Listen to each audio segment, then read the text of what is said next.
We're in the newsroom and our financial guru, Paul Syvret, is joining us. You frowned at that guru term, Yes, Paul. all right, carry on.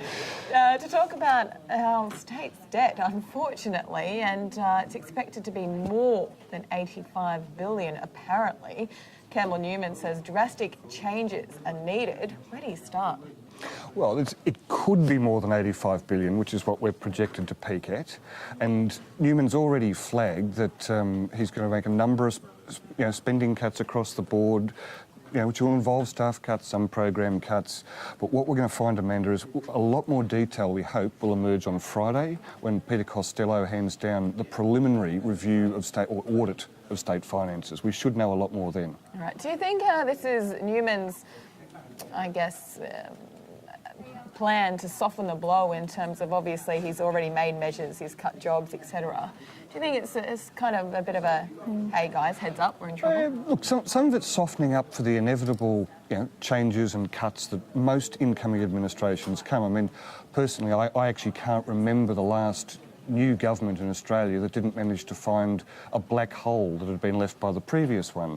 And there's no doubt that Queensland state finances were in a bit of a mess. Some of that was beyond the previous government's control, like a collapse in stamp duty revenues and royalties and so forth. Some of it was due to a huge increase in recurrent expenditure, which is the sort of thing that Campbell Newman's looking to address, I should think. That was my next question, was who's to blame? And a lot of the comments filtering through are blaming the blind government. CX103 posted this morning, this is all thanks to the Labor Party, well done, Anna Bligh. And Jeff, my favourite, a bit of humour for you. That's a lot of tea and coffee. Yes. Look, you can't lay it all at the feet of the Bligh government. They did have the small, or not insignificant matter of the global financial crisis in the middle of all this, which of course killed property transfers, killed royalties, all the rest of it.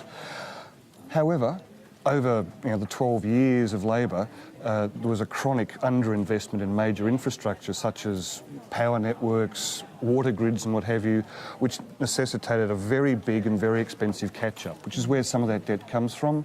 And the other part of our problem is a considerable growth in recurrent expenditure. The staff numbers in the public service have soared, and those sort of expenses without accompanying revenues are just unsustainable.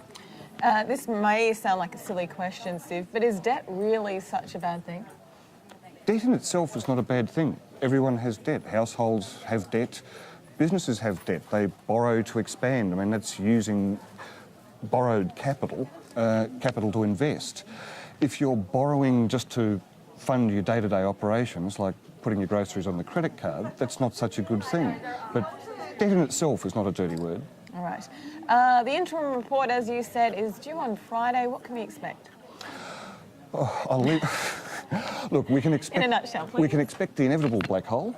I don't know what will get in the way of recommendations in terms of reorganising or possible asset sales or staff freezes and that sort of thing, but I can guarantee you they will have found a black hole.